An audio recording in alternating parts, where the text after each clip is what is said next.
Dafaïn Zayn Amoud Aleph. Tout en haut, premier mot. Hier, donc, on a vu une marloquette. Est-ce que Otiot Niknot Bemessira ou bien est-ce qu'il faut un shtar? On a vu sur ça une marloquette entre Rebi et Rabbi Nathan. D'après Rebi, Otiot Niknot Bemessira Bilvad.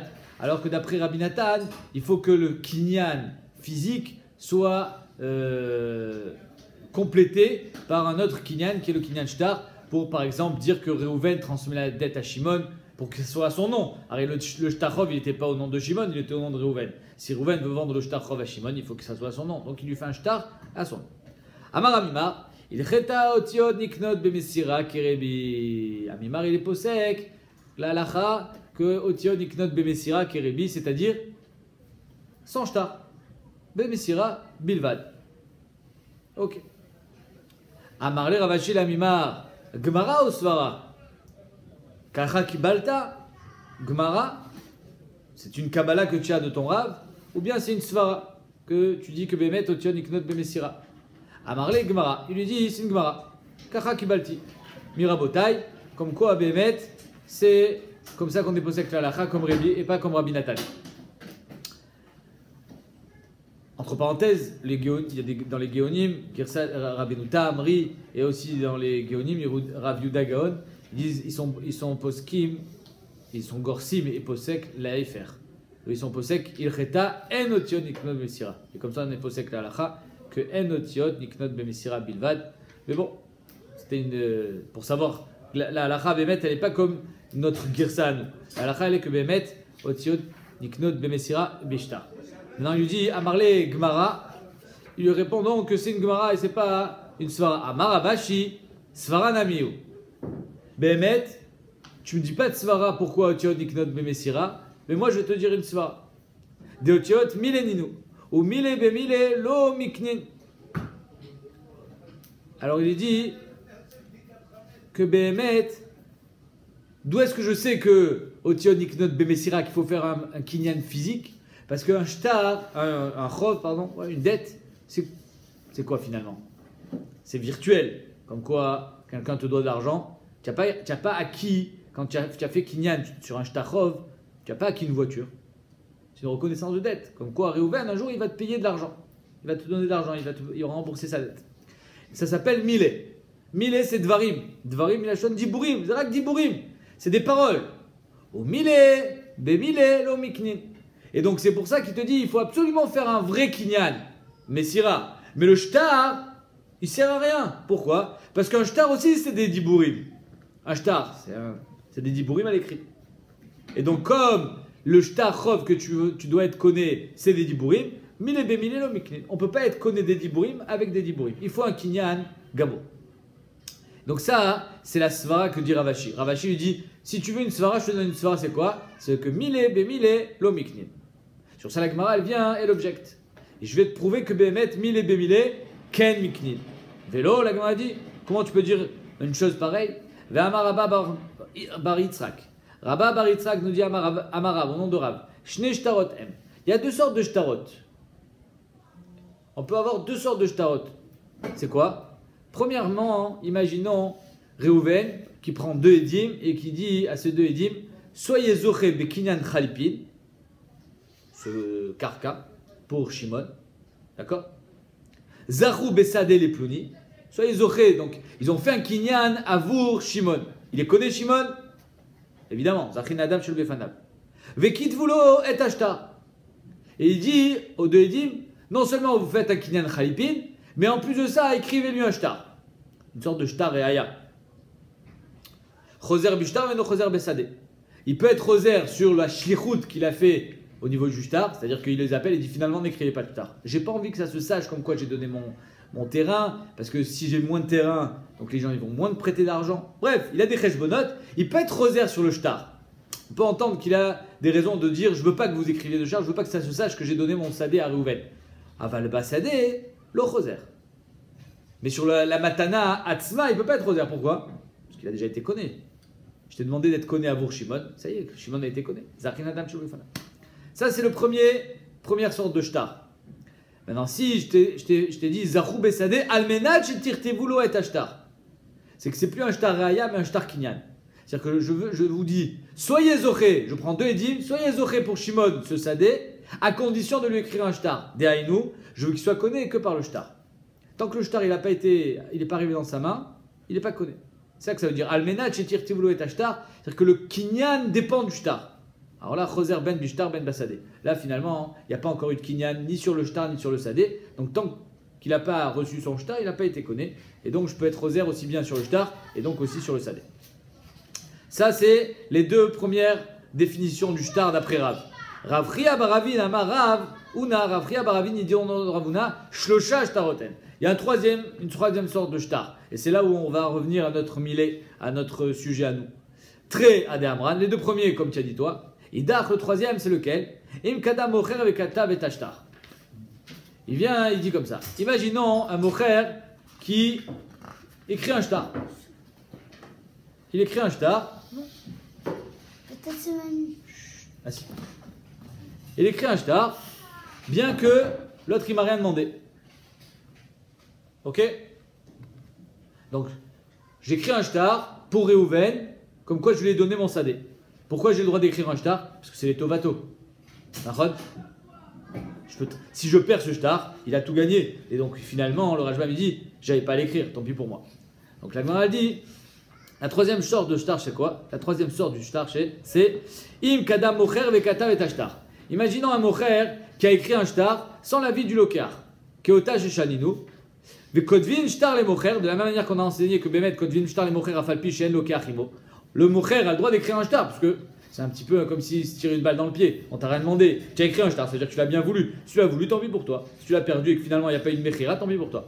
Donc, Kotvin shtar le mocher afal pishen lo kachimo. Qui va nchir zigze bakarka nikne shtar bechol makom sheu. Ça, c'est un grand chidouche. Et c'est là où on arrive à des paroles béalma. Pourquoi? Il dit, toi, tu veux donner ton shtar ou tu veux vendre ton shtar à Réhouven. Avant de faire le kinyan sur le karka, tu as déjà écrit un shtar, il est dans ton tiroir. Maintenant, une fois qu'il a fait kinyan sur le karka, il a été connu le shtar automatiquement. Il a été connu le shtar bechol makom sheu. Ça, c'est une 3e sorte de shtar. Première sorte de shtar, c'était que finalement, tu connais le karka, tu n'as pas besoin du shtar. La 2e sorte de shtar, c'était que tu connais le karka que quand tu connais le shtar. La 3e sorte de shtar, c'est quoi? C'est que tu connais le karka et automatiquement tu connais le shtar. Tu n'as pas besoin de faire de kinyan sur le shtar. Et donc la Gemara te dit que ça s'appelle millet. Tu vois bien que finalement, comment il a été connu le 3e shtar? Seulement avec des paroles, comme ça, par une kavana. Parce que moi je t'ai écrit un shtar, comme j'ai décidé d'écrire un shtar, alors tu as été connu. Donc BMS, c'est un petit peu comme si c'était des paroles béalma. Millet. Et donc on voit que millet, kotvim, konim, comment il a dit la Gemara? Que millet, bémillet, miknin. Vezoi sheshadinu. Et c'est ça qu'on a enseigné, comme quoi, nechasim shen lahem achayut, niknin nechasim shesh lahem achayut, bekesef bishtar bechazaka, que les nechassim shen lahem achayut, qu'on appelle des métaltélines, on peut être connu au ta'am, agav, nechassim shesh lahem achayut, agav karka. Comment? En faisant un kinyan sur le karka, kesef shtar chazaka, je connais aussi les métaltélines. Ici, en faisant le kinyan sur le karka, il a été connu le shtar. Donc, dans la Vamina, la Gemara, elle va répondre évidemment tout ce que vous avez tous pensé à ça. C'est la réponse Agav Shahane. Que ici, il a fait un vrai kinyan. Il a fait ce qu'on appelle un kinyan Agav sur le karka. Et évidemment, il a été connu le shtar, midin kinyan Agav. On ne peut pas dire qu'il a été connu par des paroles. Mais dans la Vamina, la Gemara, elle a dit que Behemet, alors plusieurs explications de la Rishonim, que dans la Vamina, c'est pas comme un vrai kinyan Agav. Tu as été connu le shtar parce qu'il est kashour au sadé. Pas comme si je te dis un kinyan Agav, tu connais le karka, et Agav le karka, tu connais la voiture qui n'a rien à voir avec le karka. Là, Bémet, ils sont kshurim. Et donc, dans la Vamina, la Gemara pensait que Bémet, tu n'es pas vraiment connu comme kinyan Agav, mais tu connais midin dvarim. Ou alors, Bémet, kinyan Agav, c'est dvarim. Kinyan Agav, comme ça, il dit le Tosot, il dit que chez Af mitechila nakta Gemara, chez Koneu mi kinyan Agav, la shaita svura, chez Nirshab, que mon millet, o Af pachot. Que kinyan Agav, finalement, c'est un peu magique. Tu fais un kinyan sur un karka, tu connais des métaltélines, midinma. Donc la Gemara dit, Yachol Yot que Bémet, ça s'appelle des simples paroles, une promesse, des millets. Et donc si déjà tu connais Bémilé, Kol Sheken quand tu écris un shtar. Donc si déjà avec des paroles tu peux être connu un shtar, Kol Sheken qu'avec un shtar tu peux être connu les paroles. Comme ça la Gemara a la pensée. Sur ça la Gemara répond, Agav Shane, pas du tout. Ici il a fait un vrai kinyan, un kinyan kesef, shtar ou chazaka sur le karka, et donc c'est normal qu'il soit connu le shtar ou dont on parle ici. Et la Gemara, elle prouve ce qu'elle vient de dire, comme quoi le kinyan agav, ça a une force terrible. Donc ça revient un petit peu à ce qu'il dit. La Gemara, elle va bien d'après Tosfot. Pourquoi? Parce que Tosfot te dit, dans la Vamina, on pensait que kinyan agav c'était un peu magique. La Gemara dit non, pas du tout. Kinyan agav c'est pas magique. De un, kinyan agav on apprend de psukim. Et je vais te montrer que c'est tellement fort kinyan agav que ça agit même là où Khalipin n'agit pas. Dea, la Gemara dit. Je prouve. Matmea de lonikne be Khalipin. Arrêt des pièces, on ne peut pas être connu Bechalipin. Ve'agav nikne. Par contre, on peut être connu de l'argent, agav karka. Donc tu vois que Béhémet, le kinyan agav, il est plus fort que kinyan Khalipin. C'est pas un kinyan magique, c'est un kinyan qui marche même sur de l'argent. Qui a des Rav Papa, comme cette histoire avec Rav Papa. A voulu Tressar al fait zouzé Bechouzaï. Rav Papa, il avait de l'argent qui était déposé dans la ville de Chouzaï. Et il voulait qu'on aille lui chercher. 12 000 zouzim, c'est beaucoup d'argent. Et il s'est dit, on ne va pas donner ça à mon shliach. Ils ne vont pas vouloir lui donner, parce que, étant donné que ce n'est que mon shliach, ils vont se sentir encore responsables tant que l'argent n'est pas arrivé dans ma main. Donc, qu'est-ce qu'il a fait? Il a été makné l'argent au shliach. Comme ça, ceux qui sont responsables de l'argent à Chouzaï se dégagent totalement de la responsabilité quand ils donnent au shliach. Aknini ou ni allé, les Rav Shmuel Baracha, il a été makné cet argent qui était à Chouzaï à Rav Shmuel Baracha, Agav Asefa de Beta, sur Agav, le perron de sa maison. C'est-à-dire qu'en deux mots, il a été makné à Rav Shmuel Baracha, le perron de sa maison. Agav Karka, elle a été makné les 12 000 shekels, les 12 000 zouzim qu'il avait à Chouzaï. Donc on voit que Béhémet, qui est un Agav, ça marche même sur les matbeot. Et là-bas, on voit bien que Rav Papa, il n'a pas fait Kinan Soudar. Pourquoi? Parce que Kinan Soudar, Kinan Khalipit, ça ne marche pas dans matbeot. Kiad Nafak Leapé, et quand Rav Shmuel Baracha, il est arrivé, Kiata Nafak Leapé, Rav Papa, il est sorti à sa rencontre, Ad Tavar, jusqu'à la moitié de la route. Il y en a qui disent c'est la moitié, il y en a qui disent c'est une certaine ville. Plusieurs explications, c'est que on l'avait déjà vu. On l'avait déjà vu dans Baba Kama et dans Baba Metzia, plusieurs fois même dans la Metzia, qu'on avait expliqué là-bas. Le Rajbam ici, il explique qu'est-ce qu'il était content de retrouver son argent. Ça me semble un petit peu réducteur de dire que Rav Papa, il était tellement content de retrouver son argent qu'il est sorti, qu'il a fait un chemin à pied. À la Choliot, j'avais expliqué, peut-être que Rav Papa, il voulait, on va dire, alléger la responsabilité du shliach. Alors il y a quelqu'un qui allait pour toi chercher de l'argent, il t'a rendu service. En plus, il était responsable parce que c'était son argent. Donc il était responsable de te le rendre, de te le restituer. Et si le père, il aurait peut-être été khayab de te rembourser. Donc pour éviter ça, il y a Choliot qu'il est sorti à sa rencontre pour limiter sa responsabilité. Ou bien, on peut expliquer autrement que Rav Papa, il savait très bien que l'autre, c'était un simple shliach, et donc il voulait vite le récupérer avant qu'il arrive une catastrophe, pour pas qu'il rentre Bedin Torah, etc. Aval, on continue la Gemara, la Mishnah, lo machar, lo et abadim, lo et martsufin, lo et antiki.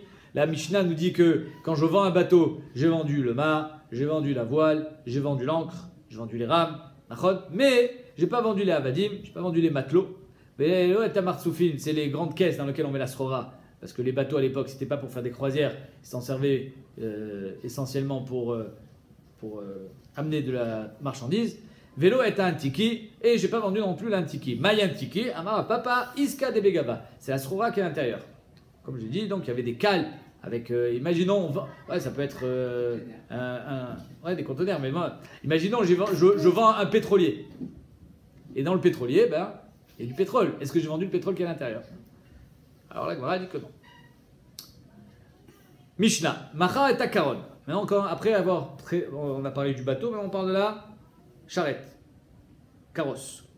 Machar et Takaron, le Machar et Pradot. Quand j'ai vendu la charrette, j'ai pas vendu les mules qui traînent la charrette. Machar et Pradot, le Machar et Takaron. Ah, les trucs pour le cheval? Non. Les mules. La mule, c'est comme un âne.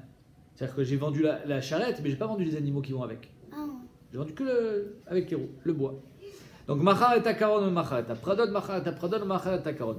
Quand je te dis que je t'ai vendu la charrette, je ne t'ai pas vendu avec l'attelage. Ça n'a rien à voir. C'est que tu vends une voiture sans moteur. Oh, pas du tout. Parce que la voiture sans moteur, ça n'existe pas. Alors qu'une charrette sans chevaux, ça existe. Alors le soir, quand tu arrives, qu'est-ce que tu fais? Tu détaches les chevaux de la charrette et les chevaux, ils rentrent dans leur étable. Donc ça n'a rien à voir. Tu ne peux pas comparer. Par contre, si tu veux faire une comparaison avec la voiture, ça pourrait être, tu as vendu la voiture, mais tu n'as pas vendu la caravane. Tu as une voiture avec une caravane. Je t'ai vendu la voiture, je n'ai pas vendu la caravane. Je t'ai vendu la caravane, je n'ai pas vendu la voiture. Ça n'a rien à voir. Tu as compris? Machar et tsemed, le machar et bakar. J'ai vendu le tsemed. Le tsemed, c'est le joug qu'on mettait sur les taureaux pour les faire labourer la terre.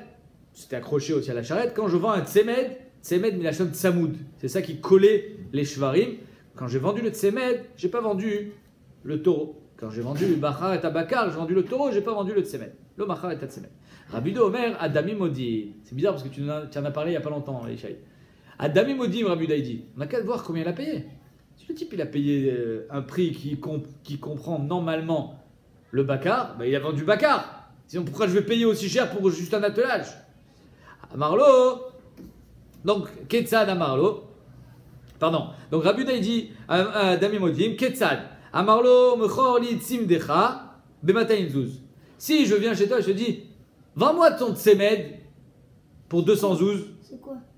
Le tsemed, c'est le joug. C'est-à-dire que, imagine, tu as deux taureaux, pardon, et au-dessus, sur leur cou, il y avait un truc comme ça pour leur faire baisser la tête et qui travaillent tranquillement. Il y a les taureaux ici. C'est de taureaux que je parle. Donc, Ketzad, Amarlo, Mcholi, Tzimdecha, vends-moi ton tsemed b'matayim zouz. Adayava yadoua, shana tsemed b'matayim zouz. Arrête, tu sais très bien qu'un tsemed, c'est un morceau de bois. Et matayim zouz, c'est. Aujourd'hui, on dit par exemple matayim zouz, c'est quelque chose qui fait qu'on n'est plus begeder ani. Et les chronim ils disent c'est BRR, de quoi vivre pendant un an. Beaucoup d'argent. C'est à peu près, on va dire, allez, 20 000 euros. C'est beaucoup. Donc, je t'ai payé un tsemed 20 000 euros. Mon cher ami, tu imagines bien que c'était avec les animaux. Mais Chachamim omrim en adamim reaya. Chachamim sont cholkim sur Abuda, il dit l'argent ne prouve en rien que tu as été mitkaven de payer les chevaux avec. Tu as payé, tu as payé. On va voir, est-ce qu'il y a mes cartaout, il n'y a pas mes cartaout, ça va être le sujet de la Gemara. Tane Rav Tachlifa bar me'arava. Rav Tachlifa dit Kameh de Rabbi Ava, dit Rabbi Avaou, devant Rabbi Avaou, Machar et Karon, Machar et Pradot. Quelqu'un qui a vendu le Karon, il a vendu les Pradot avec. Pas comme notre Mishnah. Tu as vendu la charrette, c'est avec les animaux. Comme ça, il dit Rabbi Avaou. Ve'anan, lo machartnan. Nous, on a enseigné que Bémet, tu as vendu la charrette, tu n'as pas vendu les animaux. Donc c'est une stira entre Rabbi Avaou et notre Mishnah.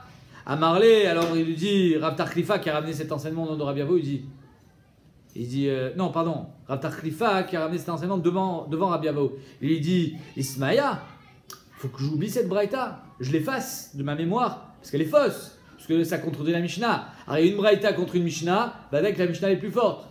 Pourquoi? La braïta minachon bra, c'est bachutz. La braïta elle est enseignée à l'extérieur, la Mishnah est à l'intérieur. Donc la Mishnah elle est les coups l'alma. La braïta ça peut être sujet à des marcoquettes. Donc je lui dis est-ce qu'il faut l'effacer puisqu'elle contredit la Mishnah? Amarle hello. Il lui dit non, n'efface pas. J'ai un pshat. Titargem matnitecha beadou kimbo. La braïta elle parle quand le cheval il est attaché à la charrette. La mule, l'homme chané, l'animal. Si le cheval il est attaché à la charrette, alors tu as vendu la charrette avec le cheval. Mais si le cheval il n'est pas vendu, il n'est pas attaché, alors tu as vendu que la charrette. Donc dans notre Mishnah, quand je dis Machar et Karon, Machar et Preda, ben c'est évident, c'est quand ils ne sont pas attachés. Dans la Braïta, qui a marqué Machar et Karon, Machar et Preda, c'est dans le cas où Béhémet, ils sont attachés. Machar et Tsemed, le Machar et Bakar. Tu as vendu le joug, tu n'as pas vendu le Bakar. Maintenant, Rabbi Yehuda lui dit bah, tu n'as qu'à regarder combien il a payé. Et Chachamim disent non. Béman echleku. Echidam la Gemara dit. Quelle est la divergence d'opinion entre Rabbi Yehuda et Chachamim? Dans quel cas il parle? Est-ce qu'une vache, un taureau, on peut l'appeler tsemed ou pas? Alors moi je t'ai dit, vends-moi ton tsemed. Imaginons, vends-moi ton attelage. Ça veut dire quoi l'attelage? Ça comprend les animaux ou ça comprend pas les animaux? Mais manafchar, il faut faire une analyse de la langue. Echida, mais il m'a décarou les tsimda, le bakar. Si le tsemed, ça s'appelle tsemed, c'est que le bois. Et le bakar, c'est le bakar. Mais je t'ai dit tsemed, je t'ai pas dit bakar. Tu as payé 1000 euros, tant pis pour toi. Qu'est-ce que j'y fasse? Pshita, tsimda, zavinle, bakar, le zavinle. Rabbi Yehuda, sur ça, il peut pas dire Adami Modim. Il n'y a pas Adami Modim. Ça peut pas nous indiquer quoi que ce soit, étant donné que ça s'appelle pas bakar. Ça s'appelle tsemed. Ok. Et là quoi? Des karoulé nami, les bakar tsimda. Alors on est obligé de dire que Béhémet, le tsemet s'appelle bakar. C'est-à-dire que quand je te dis un attelage, ça comprend aussi les animaux. Alors même Chachamim devrait être d'accord avec Rabbi Yehuda. On a qu'à voir combien il a payé. Koulé les avis, il a tout vendu. Maintenant, lo tzricha beatra de karolé les tsimda tsimda ou le bakar bakar. Behemet, l'attelage, c'est le tsemet, c'est seulement le bois. C'est ce qui est attaché à la charrette. Le bakar, le taureau, c'est le taureau. Un taureau, c'est un taureau. Un tsemet, c'est un tsemet. Je t'ai dit tsemet, je t'ai dit taureau. Donc ça, c'est la page toute. Mais, les kanami des karolé bakar tsimda. Il y en a un miout, d'après le Rajba, qui aussi appelle tsemet bakar. Et l'acheteur, soyez médaillek dans les mots de la Mishnah, il lui dit Mechor li tsimdecha, vends-moi ton tsemed. Donc l'acheteur lui dit moi, tsemed pour moi, ça comprend le bakar. Je fais partie du miout. Rabbi Yehuda Savar Adam Imodim. Rabbi Yehuda dit Behemet, s'il a payé 212, ça prouve que Behemet, il était mitkaven d'acheter le tsemed et le bakar, tout. Rabbanan c'est vrai, en adamim raya. Rabbanan dit en kes davar. Arrête, tu peux pas me dire que toi tu es du miout. Moi je fais partie du roc. Amotzi mechavor la raya. Amène-moi une preuve que Behemet, moi aussi je fais partie du miout. Gamadan, Babakama. Tu peux pas me dire que moi je fasse. Tu peux pas m'imposer à moi ta version des choses. Toi tu fais peut-être partie du miout, moi je fais pas partie. Behemet, Rabbi Yehuda il est pelé là-dessous. Rabbi Yehuda apparemment il veut dire que ok, tu sais quoi, toi tu fais pas partie du miout, mais tu sais qu'il y a un miout casé. Et tu sais très bien que j'en fais partie puisque je t'ai donné 212. Et tu étais d'accord. Donc ça veut dire que tu étais d'accord de me vendre le bakar. Même si toi tu n'en fais pas partie, Harry, tu sais, tu es conscient qu'il y en a qui parlent comme ça. Ok, ça c'est la marque de Rabbanan et Rabbi Yehuda. Avec ma dit en adamim raya li avibitul mekar. Harry, d'après Chachamim, si tu me dis qu'on ne regarde pas le prix, alors il faudrait être mevatel le mekar. Pourquoi? Tu as payé 10 fois trop cher. Tu te retrouves avec une selle alors que tu voulais acheter un cheval. Mais la selle et le cheval, c'est 10 fois le prix, c'est pas pareil. Donc la Gemara dit, Viyen Adamim Raya, il y avait bitul mekar. Nachon? Or, on a l'impression que d'après Chachamim, le mekar il est kayam. Pas du tout. Il devrait y avoir ici bitul mekar. Parce qu'on est bien au-dessus de shtout, de la onaa normale. Alors on a dit que, vous savez que onaa c'est jusqu'à un sixième. Au-delà d'un sixième de différence du prix normal, ça fait sauter la vente. Mais Ritema, est-ce que tu veux me dire bitul mekar les Rabbanan let's où? Tu veux me dire peut-être que d'après Rabbanan, il n'y a pas de bitul mekar. Peut-être que Chachamim sont cholkim les gamrés sur ce moussag là de bitul mekar. Il y a Choliot qui pense qu'il y a ona. Vadaï qu'il y a ona. Les Koulalma yona, c'est un pasouk dans la Torah. Mais au-delà d'un sixième, ça reste Begeder ona sans annuler la vente. C'est-à-dire, il faudra que tu sois marzir le kesef en trop. Tu sois marzir, il faudra que tu rendes la différence, mais pas d'annuler la vente. C'est ça que tu veux me dire. Vechitema bitul mekar les Rabbanan letliou. Et donc c'est pour ça que d'après Rabbanan mekar kayam, mais néanmoins on va pas annuler la vente. Il faudra juste rendre l'argent. La Gemara dit vélo. En kas davar. Je vais te prouver que même Khamim sont d'accord avec bitul mekar. Rabbi Yehuda Omer, Rabbi Yehuda il pense à mocher sefer Torah behema o margalit en laen ona. Rabbi Yehuda il dit si je te vends un sefer Torah, un diamant ou une BMA, alors il n'y a pas d'ona. Jusqu'à où? Ad kededmeen. C'est-à-dire qu'on ne peut pas dépasser le prix de base. Imaginons un diamant qui vaut 1000 euros, alors il n'y aura pas d'ona jusqu'à 2000 euros. Pourquoi? La Gemara elle dit dans Baba Metzia, parce que quelqu'un qui veut faire une belle bague, il est prêt à payer plus cher un diamant. Quelqu'un qui a un short qui travaille bien, il est payé à payer le double pour avoir un deuxième short, pour pas qu'il y ait d'inégalité dans son attelage. Quelqu'un qui a un Sefer Torah, qui veut absolument un Sefer Torah, il est prêt à payer plus cher. Donc Rabbi Yehuda il dit, il y a une différence de dinim entre un métal normal et Sefer Torah, Margalit et Behema. Amroulo, Chachamim lui disent, le Amrou est là, et Elou. Non. En la Emuna, c'est seulement Shtarot, Avadim et Karkaot.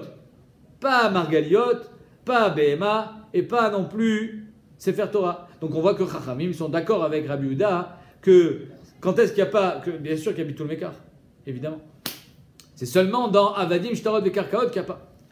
Merde Gemara, tu as raison. Mayen damim raya, quand est-ce que Chachamim, qu'est-ce que ça veut dire d'après Chachamim en damim raya? Pas que le mekar il est kayam, nami dektane d'ave bitul mekar. Inachinami. En damim raya, dainu, que Behemet, on va pas être mekayem le mekar. En disant qu'il a vendu la vache ou le taureau par rapport au prix qu'il a payé, mais on va faire sauter la vente. Bitul mekar. En adamuraya, d'ailleurs on annule la vente. Veibeitema, et ça c'est un grand chidouche que la Gemara a dit, Kachanifsak la halacha dans le Shulchan Aruch, qui a Moura Banan Ona ou Bitul Mekar. Quand est-ce que Khamim ils ont dit qu'il y a Ona et Bitul Mekar, qu'on va annuler une vente, quand on peut se tromper? C'est-à-dire que je t'ai vendu un article qui vaut 100 shekels, je l'ai vendu 120 shekels. Alors là, je t'ai vendu Béhémet, un cinquième plus cher que j'ai augmenté d'un cinquième. Ça s'appelle Bitul Mekar. Pourquoi? Parce que Adat, Toa a baisé. Birdesha Adat, Toa. Là, il y a Ona et Bitul Mekar. Quand on peut se tromper, en deux mots, tu t'es fait avoir. C'est-à-dire que tout le vort, tout le din de Ona et de Bitul Mekar, c'est quand tu t'es fait rouler. Aval, Birdesha Adat, Toa. Mais quand c'est impossible de se tromper, de payer 2000 € quelque chose qui vaut 200 €, 10 fois le prix, c'est sûr que tu étais d'accord de le payer. Et alors, ça veut dire que le mecher il est kayam. Tu as acheté quelque chose qui vaut 200 €, tu l'as payé 2000 €, le mecher il est kayam. Et la Gemara dit Loïmour matana yaivle. La Gemara She'en adatoe Loïmour. On ne dit pas qu'il y a bitul mekar, matana yaivle, on dira que tu as donné une matana. C'est-à-dire que si quelqu'un il vient chez toi et il te paye une bouteille de coca, il est prêt à te payer 100 shekels la bouteille de coca, il sait très bien que c'est pas son prix. Pourquoi il paye 100 shekels? Parce qu'il veut du Coca-Cola. Al-Zelo Neymar Dinona, Al-Zelo Neymar Din Bitul Mekar, il a voulu juste, il est prêt à payer 100 shekels pour la bouteille de Coca. Pardon?